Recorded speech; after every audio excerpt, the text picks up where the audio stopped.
नमस्कार दोस्तों, welcome to DS education. स्वागत है आपका मेरे यूट्यूब चैनल डीएस एजुकेशन में। मैं हूं दिनेश साहू और दोस्तों हम अध्ययन कर रहे हैं वर्ल्ड ज्योग्राफी का या फिर विश्व के भूगोल का। तो दोस्तों हमारी वर्ल्ड ज्योग्राफी की इस सीरीज में हम आज पढ़ेंगे पृथ्वी की आंतरिक संरचना या फिर इनर स्ट्रक्चर ऑफ अर्थ। ठीक है, तो जो हमारी पृथ्वी है दोस्तों वो अंदर से कैसी है ना, उसका हम अध्ययन करेंगे। ठीक है, कि हमारी पृथ्वी बाहर से तो हमें पता है कैसी है, जहाँ पर हम रहते हैं ये भूपर्पटी है।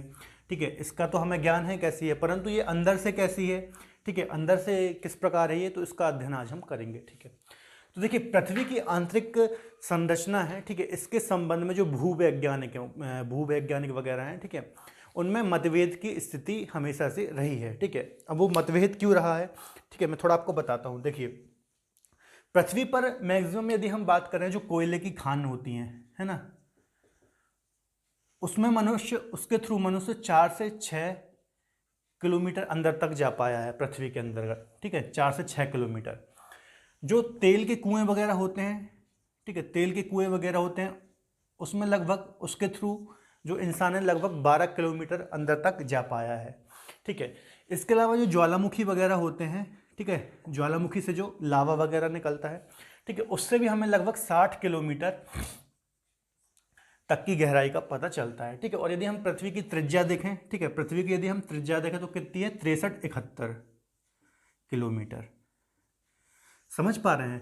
तो यदि हम पृथ्वी की त्रिज्या देखें 6371 किलोमीटर है। ठीक है, और इंसान को यदि देखें, ठीक है, तो कोयले की जो खान होती हैं उसमें लगभग वो 4 से 6 किलोमीटर तक ही हो पाती हैं। ठीक है, तो इंसान पृथ्वी के अंदर कोयले की खान के थ्रू 4 से 6 किलोमीटर अंदर तक ही जा पाया है। इसके अलावा जो तेल के कुएं होते हैं वो मैक्सिमम ड्रिल जो होती है, ठीक है, वहाँ तक 12 किलोमीटर अंदर तक ही जा पाया है। ठीक है, यदि हम बात करें ज्वालामुखी से जो लावा निकलता है अंदर से, है ना, तो वो मैक्सिमम 60 किलोमीटर तक की जो उसका सैंपल, यदि हम भूवैज्ञानिकों ने उसके सैंपल जब देखा तो वो लगभग 60 किलोमीटर अंदर तक की जानकारी देते हैं। ठीक है, जबकि त्रिज्या कितनी है, 6371। ठीक है, तो इसी के संबंध में हम बात करेंगे कि पृथ्वी अंदर से कैसी है। ठीक है, और हमें ये जो पृथ्वी की आंतरिक संरचना है इसके बारे में हमें कहाँ से पता चलता है। ठीक है, तो इसके देखिए 2 स्रोत हैं दोस्तों। ठीक है, इसके यदि हम स्रोत की बात करें कि पता कैसे चलता है कि पृथ्वी की आंतरिक संरचना कैसी है, तो एक तो है अप्रत्यक्ष स्रोत, ठीक है, और एक है प्रत्यक्ष स्रोत।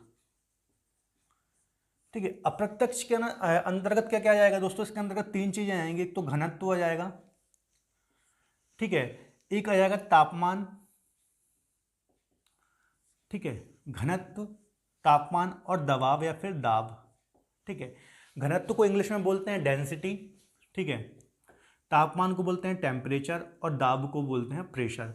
ठीक है, तो जो पृथ्वी की आंतरिक संरचना है इसके स्रोत यदि हम अप्रत्यक्ष और प्रत्यक्ष 2 प्रकार से देखें तो अप्रत्यक्ष के अंतर्गत 3 प्रकार से हम समझ सकते हैं इसको। इसके अलावा जो प्रत्यक्ष स्रोत हैं इसके, ठीक है, तो इसके अंतर्गत पहला तो हो जाएगा दोस्तों भूकंप विज्ञान, है ना, भूकंप विज्ञान। जब पृथ्वी पर भूकंप आता है, ठीक है, तो उसमें जो भी तरंगें पृथ्वी के अंदर से उत्पन्न होती हैं, ठीक है, तो उसके अध्ययन से हमें पृथ्वी की आंतरिक संरचना का ज्ञान होता है। ठीक है, तो एक तो भूकंप विज्ञान हो गया, एक हो जाएगा ज्वालामुखी।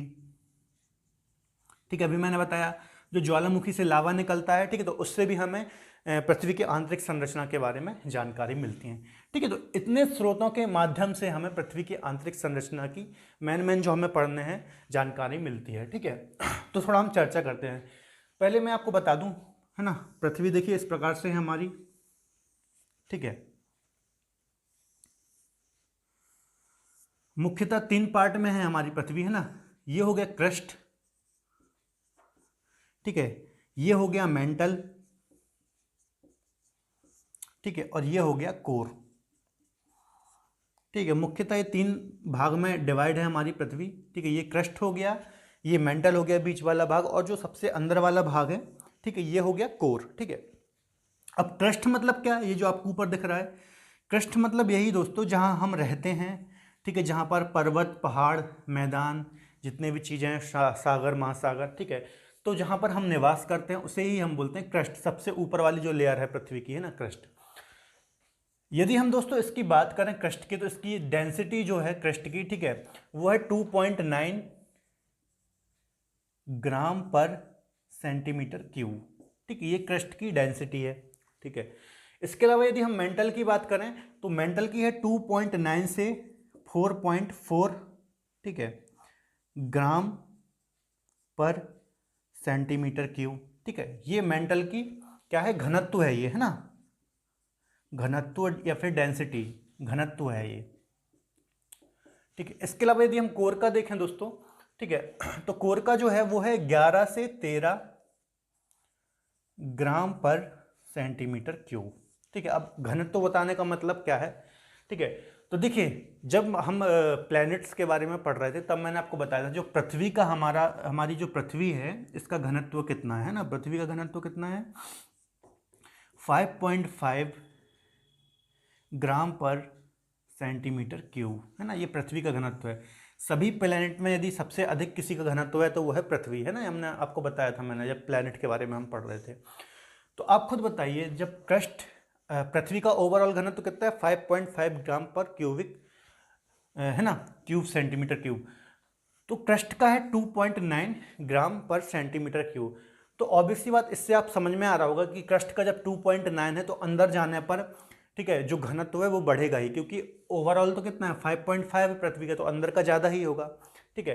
तो इससे हमें एक बात पता चल रही है दोस्तों कि पृथ्वी के अंदर जाने पर, है ना, मतलब पृथ्वी के क्रस्ट से कोर की ओर जाने पर, है ना, यहाँ पे मैं ऐसे लिखता हूँ, क्रस्ट से मेंटल में गए, मेंटल से कोर में गए, ठीक है। तो क्रस्ट से कोर की ओर जाने पर जो घनत्व है ना, घनत्व है वो बढ़ रहा है ना, बढ़ रहा है।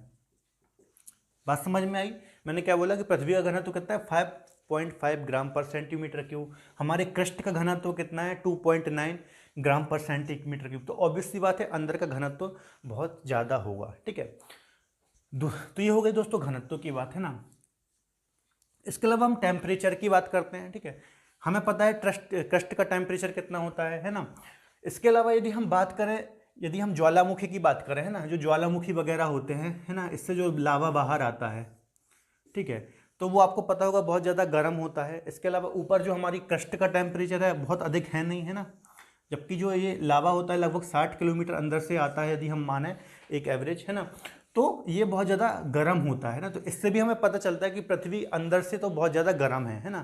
क्योंकि देखिए एक बार और मैंने जब स्टार्टिंग में आपको कई लेक्चरों में बताया कि जब हमारी पृथ्वी का निर्माण हुआ, है ना, जब हमारी पृथ्वी बनी तो यह एक आग का गोला थी, है ना, आग का गोला थी, पूरी गर्म थी, परंतु यह धीरे धीरे ठंडा होना स्टार्ट हुई, ठीक है। ऊपर से तो ये ठंडी हो गई क्रस्ट से, परंतु अंदर से अभी भी गर्म है, ठीक है। इसके अलावा इसके यदि हम कोर का टेम्परेचर देखें तो लगभग 6000 डिग्री सेल्सियस होता है इसकी कोर का टेम्परेचर, है ना, ये कोर का टेम्परेचर है 6000 डिग्री सेल्सियस। इसके अलावा ज्वालामुखी से भी हमें पता चल रहा है लगभग 60 किलोमीटर की गहराई पे हम यदि पृथ्वी पर जाए, यहाँ से मान लीजिए लावा बाहर आ रहा है ना, कोई ज्वालामुखी है, ठीक है, तो वो बहुत ही गर्म होता है। तो इससे भी हमें पता चल रहा है कि क्रस्ट से कोर की ओर जाने पर तापमान भी बढ़ता है ना, तो टेम्परेचर भी यहाँ पर बढ़ रहा है ना, ठीक है। क्रस्ट से कोर की ओर जाने पर तापमान भी बढ़ रहा है। बात आई दबाव की या फिर प्रेशर की, ठीक है। तो जो अंदर की संरचना है पृथ्वी की वो कठोर चट्टानों से बनी हुई है, ठीक है, भारी धातुओं से मिलकर के बनी हुई है, जिसके कारण इसके कोर में बहुत ज़्यादा प्रेशर है, ठीक है। तो इससे हमें पता चल रहा है कि दाब भी है, जो दबाव भी है या फिर प्रेशर भी है वो भी बढ़ रहा है, ठीक है। तो एग्जाम में क्वेश्चन पूछे जाते हैं कि सबसे ज़्यादा दबाव कहाँ रहता है, सबसे ज़्यादा दबाव कहाँ होगा, कोर में, है ना। तो ये पॉइंट आपको याद रखना है कि क्रस्ट से मेंटल की ओर जाने पर, सॉरी, क्रस्ट से मेंटल और मेंटल से कोर, मतलब क्रस्ट से कोर की ओर जाने पर घनत्व भी बढ़ता है, ठीक है, तापमान भी बढ़ता है और दबाव भी बढ़ता है, ठीक है। बात आपको समझ में आ गई होगी, ठीक है। आगे चलते हैं दोस्तों, है ना। इसके अलावा एक पॉइंट और मैं आपको आपका क्लियर कर देता हूं, है ना। देखिए जो क्रस्ट है ना, इसको बोलते हैं सियाल, है ना, SIAL, ठीक है। क्रस्ट को क्या बोलते हैं, सियाल बोलते हैं ना। मतलब ये किससे मिलकर के बना हुआ है, सिलिका और मैग्नीशियम, सिलिका और एल्यूमिनियम, है ना। सिलिका, SI से हो गया सिलिका और AL से हो गया एल्यूमिनियम, ठीक है, ठीक है। जो क्रस्ट होता है दोस्तों इसको बोलते हैं हम सियाल, ठीक है, सिलिका SI और AL है ना, हिंदी में आपको ऐसे ही लिखना है Cl, ठीक है। SI का मतलब सिलिका और एल्यूमिनियम, मतलब जो क्रस्ट है हमारा वो सिलिका और एल्यूमिनियम से मिलकर के बना है, ठीक है।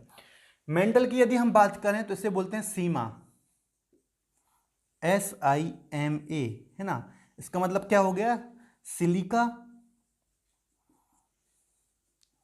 और मैग्नीशियम, ठीक है। सिलिका और मैग्नीशियम, SI से सिलिका हो गया, ठीक है, और M से मैग्नीशियम हो गया।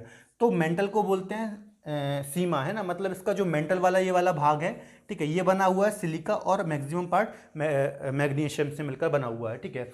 अब जो कोर है इसे बोलते हैं नीफे, ठीक है।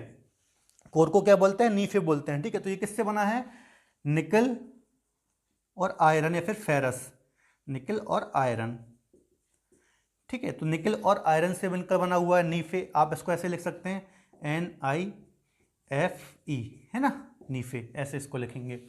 तो बात समझ में आ गई। तो ये सारी चीजें आपको याद रखना है कि क्रस्ट का घनत्व कितना है, 2.9 ग्राम पर सेंटीमीटर क्यूब, किससे मिलकर के बना हुआ है, सियाल, SIAL, सिलिका और एल्यूमिनियम धातुओं से मिलकर के बना है, ठीक है। इसके अलावा मेंटल में आए तो 2.9 से 4.4 ग्राम पर सेंटीमीटर क्यूब है, ठीक है।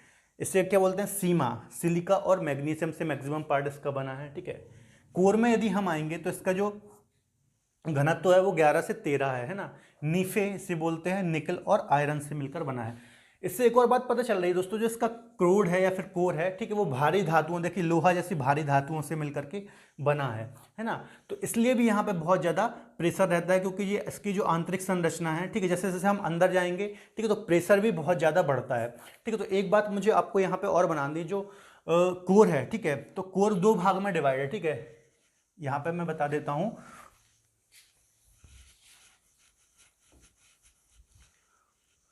जो कोर भी इस प्रकार से है, ठीक है। एक है इनर कोर, ठीक है, इनर कोर, और ये वाली है आउटर कोर। अभी हम चर्चा करेंगे थोड़ी, मैं अभी आपको समझाने के लिए बता रहा हूँ, ठीक है।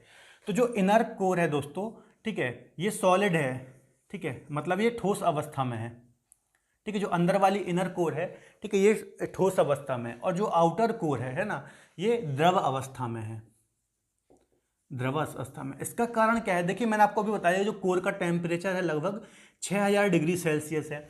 अब आपके मन में क्वेश्चन आना चाहिए कि 6000 डिग्री सेल्सियस टेम्परेचर में, ठीक है, जो कोर है ना, जो आप देख रहे होंगे आयरन और निकल से बना हुआ है, ठीक है, तो ये ठोस अवस्था में कैसे है इतने ज़्यादा टेम्परेचर में। तो इसका आंसर ये है दोस्तों कि जो कोर है यहाँ पर बहुत ज़्यादा, मैंने आपको बताया, प्रेशर है, ठीक है। और कोई भी चीज़ द्रव अवस्था में कब होगी, जब उसको फैलने के लिए जगह मिलेगी, ठीक है। तो यहाँ पे प्रेशर इतना ज़्यादा है ना, ठीक है, इसलिए ये ठोस अवस्था में है, द्रव अवस्था में नहीं है, इनर कोर है ना। तो ये बात आपको याद रखना है, ये भी क्वेश्चन एग्जाम में बनता है, ठीक है, कि केंद्र में इतना अधिक टेम्परेचर लगभग 6000 डिग्री सेल्सियस में होने के कारण जो यहाँ पे लोहा जैसी धातुएं हैं, ठीक है, ये द्रव अवस्था में क्यों नहीं पाई जाती, ठोस अवस्था में क्यों पाई जाती, तो उसका कारण ये है कि यहाँ पे बहुत ज़्यादा दबाव है, प्रेशर है ना। और जो धातुएं हैं उनको, देखिए कोई भी चीज़ द्रव अवस्था में होगी तो वो फैलने के लिए जगह मांगेगी, पर यहाँ पर दबाव इतना है कि उसको फैलने के लिए जगह ही नहीं मिल पा रही है, ठीक है, इसलिए ये सॉलिड अवस्था में। तो ये बात भी आपको याद रखनी है ना। इसके अलावा दोस्तों ये जो वर्गीकरण किया था, ये स्वेस नामक वैज्ञानिक ने किया था, है ना, स्वेस नामक वैज्ञानिक ने किया था इस वर्गीकरण को, ठीक है। तो ये भी आपको याद रखना, जो ये भी मैंने जितना भी वर्गीकरण बताया क्रस्ट मेंटल कोर का, ये स्वेस नामक वैज्ञानिक ने किया था, है ना। इसके बाद आगे चलते हैं हम, है ना, और समझते हैं। इसके बाद दोस्तों जो हमने अभी डायग्राम के बारे में समझा है ना, ये हमने इस प्रकार से डायग्राम बनाया था एक, ठीक है, क्रस्ट मेंटल और कोर, ठीक है। यदि इसको हम इस प्रकार से काट लें, हमारी पृथ्वी को एक टुकड़ा निकाल लें, है ना, बीच से, तो इसको हम थोड़ी समझते हैं, है ना, चीज़ों को समझते हैं। पहले मैं यहाँ पे एक डायग्राम बना देता हूँ,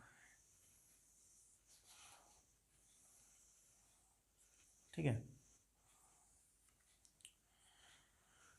तो ये हो गया दोस्तों हमारा क्रस्ट वाला भाग, ठीक है, ये ऊपर का मैंने बना दिया क्रस्ट। अब क्रस्ट क्या था, ये हमने समझा था, ये ऊपर ऊपर का जो भाग है पूरा, ये ऊपर वाला सिर्फ, है ना, इस प्रकार से मैं बना देता हूँ, ये है क्रस्ट, है ना। तो ये हमारी क्रस्ट मैंने यहाँ पर बना दी, ठीक है।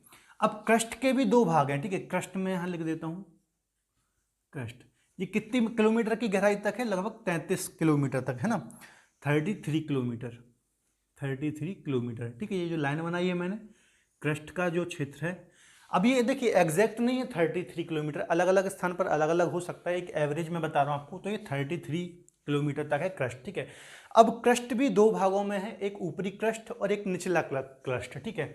तो इस प्रकार से देखिए, अब इसी क्रस्ट पर दोस्तों जो ये मैंने आपको बताया पृथ्वी के ऊपर वाले स्थान पर, ठीक है, यहीं पर क्या है, पेड़ पौधे हैं, ठीक है, यहीं पर जानवर रहते हैं, यहीं पर इंसान रहते हैं, यहीं पर ऊंचे ऊंचे पर्वत हैं, यहीं पर ज्वालामुखी है जिनसे लावा निकल रहा है, ठीक है, और यहीं पर ओशियन या फिर समुद्र, सागर, महासागर भी हैं, ठीक है।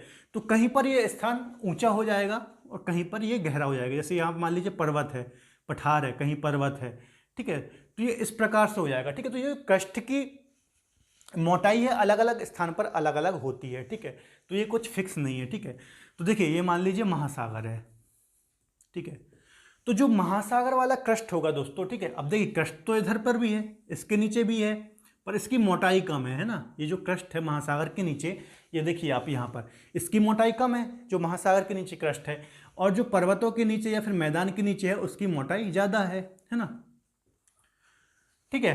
तो देखिए बताने के मेरा मतलब यह है कि जैसे मान लीजिए महासागर है और उसके नीचे वाला जो क्रस्ट है या भूभाग है, ठीक है, तो यहाँ का जो दोस्तों घनत्व वो होगा, ठीक है, वो ज़्यादा होगा। अभी मैंने आपको कितना बताया था, भूपर्पटी का घनत्व बताया था, है ना, भूपर्पटीय क्रस्ट भी बोलते हैं इसको, है ना, क्रस्ट को भूपर्पटी बोलते हैं। इसका मैंने 2.9 ग्राम पर सेंटीमीटर क्यूब बताया था, है ना, क्रस्ट का। तो ये एक एवरेज घनत्व है, ठीक है। तो यदि हम बात करें ऊपरी क्रस्ट की, ये ऊपरी क्रस्ट हो गया, ठीक है, ऊपरी मान लीजिए, और ये निचला क्रस्ट हो गया, ठीक है। तो ऊपरी क्रस्ट का घनत्व कम होगा थोड़ा और निचले क्रस्ट का घनत्व ज़्यादा होगा। उसका कारण क्या है दोस्तों, ठीक है, देखिए जो महासागर है ये बहुत ज़्यादा प्रेशर यहाँ पर बना रहा है यहाँ के नीचे वाले क्रस्ट पर, ठीक है, इस कारण इसका घनत्व भी ज़्यादा होगा, ठीक है। यहाँ पर क्या है, दबाव भी ज़्यादा है, ठीक है, इसलिए यहाँ का जो घनत्व होगा वो भी ज़्यादा होगा, ठीक है। तो ये बात थोड़ी आपको समझने वाली थी, ठीक है। तो ये क्रस्ट हो गया, क्रस्ट भी दो भागों में विभाजित है, ऊपरी क्रस्ट और निचला क्रस्ट, ठीक है। तो ये हो गया क्रस्ट, क्रस्ट की बात 33 किलोमीटर तक की गहराई में ये है, ठीक है। इसके अलावा अब बात करते हैं मेंटल की, ठीक है, यहाँ से मैं एक लाइन बनाता हूँ, तो ये हो गया मेंटल, ठीक है। अब मेंटल भी दो भागों में विभाजित है ना, इसको मैं मिटा दे रहा हूँ। मेंटल भी दो है, एक है ऊपरी मेंटल, ठीक है, और एक है निचला मेंटल, ठीक है। एक है अपर मेंटल, एक है लोअर मेंटल, अपर मेंटल, और एक है लोअर मेंटल, ठीक है। हिंदी में इसको बोलेंगे आंतरिक मेंटल, ठीक है, इसको बोलेंगे बाह्य मेंटल, है ना, हिंदी में बोलेंगे बाह्य मेंटल और इसको बोलेंगे आंतरिक मेंटल, ठीक है। तो इसकी गहराई मैं आपको बता दूं, ठीक है, ये जो गहराई है दोस्तों इसकी है 2900 किलोमीटर तक की, ठीक है, 2900 किलोमीटर की। और यदि आप यहाँ पे देखेंगे अपर मेंटल की, तो ये है 700 किलोमीटर तक की। बात समझ में आ रही है, क्रस्ट की गहराई कितनी है, 33 किलोमीटर, ठीक है। अब देखिए ये मैंने आपको समझा दिया कि जहाँ यदि महासागर के नीचे का भाग होगा उसकी मोटाई कम होगी, ठीक है, और यदि भूभाग वाला यहाँ पे पर्वत पठार मैदान है तो उसकी जो मोटाई है क्रस्ट की वो ज़्यादा होगी, ठीक है। तो ये अलग अलग जगह पे अलग अलग होता है, 33 किलोमीटर एक एवरेज, ठीक है। अब हम बात करते हैं कोर की, है ना, कोर भी दो भागों में विभाजित है, ठीक है। ये तो आपको पता होगा त्रिज्या कितनी है, 63-71 किलोमीटर, है ना। ये तो होगा इसका केंद्र भाग, ठीक है। अब ये भी दो भागों में है, एक बाह्य कोर और आंतरिक कोर, आंतरिक कोर, ये भी दो भागों में विभाजित है, ठीक है। ये है द्रव अवस्था में, बाह्य कोर जो है दोस्तों ये है द्रव अवस्था में, ठीक है, ये विशेष तौर पर आपको याद रखना है। और ये है ठोस अवस्था में, ये है ठोस अवस्था में, और ये है द्रव अवस्था में बाह्य कोर इसकी, ठीक है। और इसकी गहराई कितनी है, तो इसकी है 5100 किलोमीटर बाह्य कोर की, ठीक है। तो ये तो हो गई, मैंने आपको इसकी गहराई बता दी, ठीक है, मतलब यहाँ से यहाँ तक मैंने आपको डिवाइड करके बता दिया, ठीक है, किस प्रकार से क्रस्ट हो गया, ये हो गया, यहाँ से यहाँ तक का भाग मेंटल हो गया, फिर ये कोर हो गया, इस प्रकार से मैंने आपको बता दिया, ठीक है।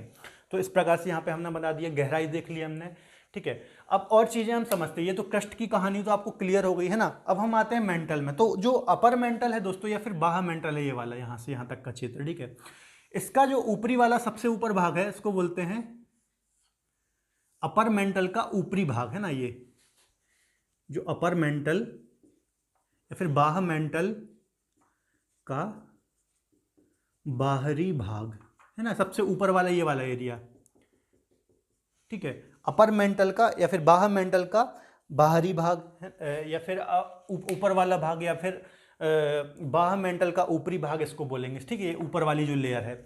इसके नीचे दोस्तों, इसको मैं अभी मिटा देता हूँ, इसके नीचे जो एक क्षेत्र है ये वाला, ठीक है, ये वाला खड़ी लाइन से मैं आपको इस प्रकार से बता देता हूँ, इसको बोलते हैं एस्थेनोस्फीयर, ठीक है, एस्थेनोस्फीयर, ठीक है। इसका हिंदी में नाम भी आपको बता देता हूं मैं, क्या है हिंदी में इसका नाम, दुर्बलता मंडल, है ना, दुर्बलता मंडल, दुर्बलता मंडल, ठीक है। तो ये कहां पर स्थित है, मेंटल में ही स्थित है, अपर मेंटल के ऊपरी वाले भाग में, ठीक है, इतने में ये स्थित है, आप ऐसा समझ सकते हैं, ठीक है, दुर्बलता मंडल, ठीक है। तो दोस्तों जो ये दुर्बलता मंडल या फिर एस्थेनोस्फीयर है, ये अर्ध तरल अवस्था में, ये भी पॉइंट इंपॉर्टेंट है, ठीक है, एग्जाम में क्वेश्चन बन सकता है, किस अवस्था में, अर्ध तरल, अर्ध तरल मतलब शहद जैसा गाढ़ा, जैसे आप देखते होंगे लावा निकलता है जब, ठीक है, तो लावा जो होता है पृथ्वी पर, मान लीजिए यहाँ पे ज्वालामुखी है ये इस प्रकार से, ठीक है, तो लावा यहीं से निकलता है, ठीक है, इसी क्षेत्र से बाहर आता है, ठीक है, लावा। तो ये अर्ध तरल अवस्था में, अर्ध तरल मतलब शहद जैसा एक गाढ़ा, है ना, प्लास्टिक भी बोलते हैं इसको, प्लास्टिक फॉर्म में है, ठीक है। तो ये बात आपको याद रखना है दुर्बलता मंडल या फिर एस्थेनोस्फीयर के बारे में, ठीक है। तो ये हो गई अपर मेंटल की बात ये। अब हम बात करते हैं दोस्तों, अब देखिए आपको समझ में आ रहा होगा कि ये आखिर जो हमने देख रहे हैं कि ये लाइन क्या है ना, तो ये जैसे क्रस्ट हो गया, मेंटल हो गया, कोर हो गया, ठीक है, तो इनके बीच में ये जो लाइन है, जैसे क्रस्ट और ऊपरी क्रस्ट, निचला क्रस्ट है, ठीक है, मैंने आपको बताया कि घनत्व में चेंज हो रहा है, ठीक है। इसके अलावा आप यदि यहाँ से आएंगे तो ये देखिए मैंने आपको बताया अर्ध तरल अवस्था में, तो यहाँ पे भी घनत्व में चेंज होगा, ठीक है। आप यहाँ से यहाँ पर आएंगे तो भी घनत्व में चेंज होगा, ठीक है। तो ये जो घनत्व में चेंज होते हैं, ठीक है, तो इसको बोलते हैं हम डिसकंटिन्यूटी या फिर असंबद्धता, है ना, क्या बोलते हैं, डिसकंटिन्यूटी, ठीक है, या फिर असंबद्धता, ठीक है। तो वैज्ञानिकों द्वारा दोस्तों इन्हीं जो जहां पर ये जो घनत्व चेंज हो रहा है, ठीक है, तो उनको बोला जाता है डिसकंटिन्यूटी या फिर असंबद्धता। तो वो हम देख लेते हैं, एग्जाम में क्वेश्चन बनते हैं, ठीक है, एक बार समझ लेते हैं। सबसे पहले ऊपरी मेंटल और निचला मेंटल जो है ये वाला, ठीक है, इसके बीच में कौन सी अवस्था, कौन सी असंबद्धता पाई जाती है, ठीक है, तो उसको बोलते हैं दोस्तों कोनार्ड असंबद्धता, कोनार्ड असंबद्धता, ठीक है, कोनार्ड असंबद्धता या फिर डिसकंटिन्यूटी, है ना, ठीक है। इसके बाद दोस्तों ये ऊपरी मेंटल और ऊपरी क्रस्ट और निचले क्रस्ट के बीच में है, ठीक है, ये ऊपरी क्रस्ट है और ये निचला क्रस्ट है, ठीक है। इसके अलावा यदि हम बात करें ऊपरी मेंटल क्रस्ट और मेंटल के बीच में जो ये वाली लाइन है ना, इसके बीच में ये वाली लाइन है, तो इसको क्या बोलते हैं, तो इसको बोलते हैं मुंह असंबद्धता, ये वाली लाइन है ना, इसको बोलते हैं मुंह डिसकंटिन्यूटी या फिर असंबद्धता, ठीक है, डिसकंटिन्यूटी, ठीक है। इसके अलावा यदि हम बात करें ऊपरी मेंटल और निचला मेंटल, ये वाली लाइन है जो, ठीक है, ऊपरी मेंटल और निचला मेंटल, तो इसको बोलते हैं रेपिटी असंबद्धता, रेपिटी असंबद्धता या फिर डिसकंटिन्यूटी, ठीक है दोस्तों।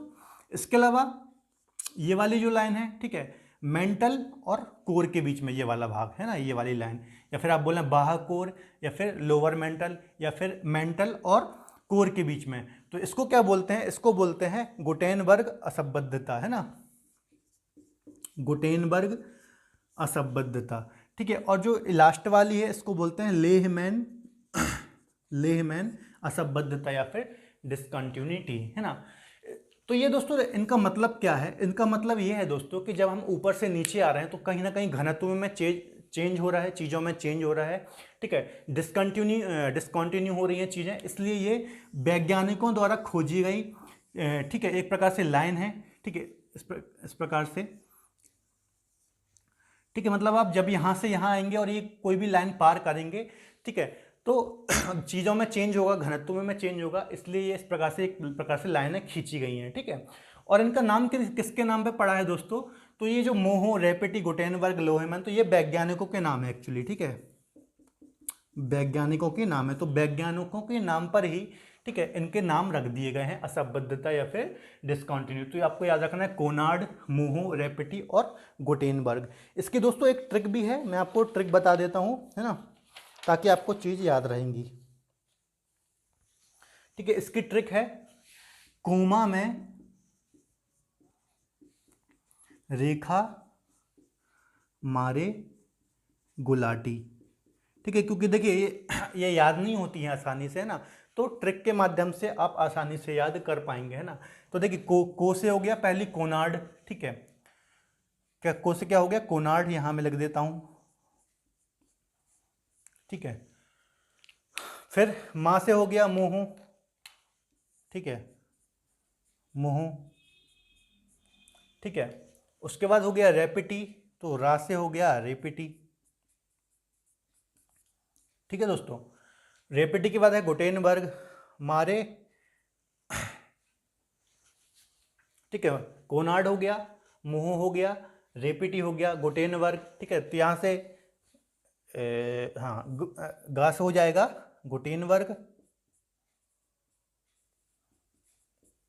ठीक है, और ला से हो जाएगा लोहमैन, लोहमैन, ठीक है। ये रेपिटी, यहाँ रा से भी आप समझ सकते हैं, यहाँ से भी आप समझ सकते हैं, ठीक है। तो ये एक ट्रिक है, आसानी से आपको याद भी हो जाएगी, कोमा में रेखा मारे गुलाटी, ठीक है। और ये आपको आसानी से याद ही हो जाएगा, कहाँ कहाँ हमने इसको टुकड़े किए, ऊपरी मेंटल सॉरी ऊपरी क्रस्ट निचला क्रस्ट के बीच में पहले कोनार्ड असंबद्धता, ठीक है। उसके अलावा फिर क्रस्ट और जो मेंटल है इसके बीच में है मोहो असंबद्धता, ठीक है। ये इतना भाग क्रस्ट है और इतना पूरा मेंटल है, तो क्रस्ट और मेंटल के बीच में है मोहो असंबद्धता, ठीक है। इसके अलावा ऊपरी मेंटल और निचले मेंटल के बीच में है रेपिटी असंबद्धता। इसके अलावा ये पूरा भाग मेंटल का है और ये है कोर का, तो मेंटल और कोर के बीच में है गुटेनबर्ग असंबद्धता, ठीक है। और बाह्य कोर और आंतरिक कोर के बीच में है लेहमैन असंबद्धता, ठीक है। एक बार मैं आपको यहाँ पे इस प्रकार से बता देता हूँ, ये जो है ये पूरा भाग है कोर का, ठीक है, ठीक है। ये वाला जो भाग है ये है मेंटल का, ठीक है, और ये है पूरी कोर, ठीक है। ये है क्रस्ट, ये है पूरी मेंटल और ये है कोर, ठीक है। तो आशा करता हूँ चीज़ें आपको समझ में आई होंगी। तो ये यहाँ से क्वेश्चन बनते हैं, ठीक है, कि कौन सी जो डिसकंटिन्यूटी है किस किस के बीच में है, ठीक है, और चीज़ें आपको भी समझ में आ गई होंगी, ठीक है। गहराई के साथ साथ किस प्रकार से आप यहाँ पे दबाव बढ़ रहा है, क्या क्या चीज़ें हैं यहाँ पर, है ना। तो आशा करता हूँ आपको चीज़ें समझ में आई होंगी, ठीक है। तो दोस्तों अगले लेक्चर में मैं जो हमने देखा था, ठीक है, कि पृथ्वी की आंतरिक संरचना को कैसे हम समझ सकते हैं, ठीक है। तो उसमें हमने देखा था भूकंप विज्ञान, है ना, भूकंप विज्ञान और ज्वालामुखी, ठीक है। ये दो पॉइंट भी हमने देखे थे, जो प्राकृतिक स्रोत हमने देखे थे ना, प्राकृतिक स्रोत में हमने इन दोनों को देखा था, भूकंप विज्ञान कैसे सहायक है और ज्वालामुखी कैसे सहायक है। तो अगले लेक्चर में हम समझेंगे, ठीक है, कि पृथ्वी की आंतरिक संरचना को समझने में भूकंप विज्ञान और ज्वालामुखी कैसे सहायक हैं। तो दोस्तों आज के लिए इतना ही, आशा करता हूँ आपको आज का लेक्चर समझ में आया होगा, ठीक है। यदि कोई भी डाउट है तो आप मुझसे कमेंट बॉक्स में जुड़ सकते हैं। तब तक के लिए धन्यवाद, अपना ख्याल रखें।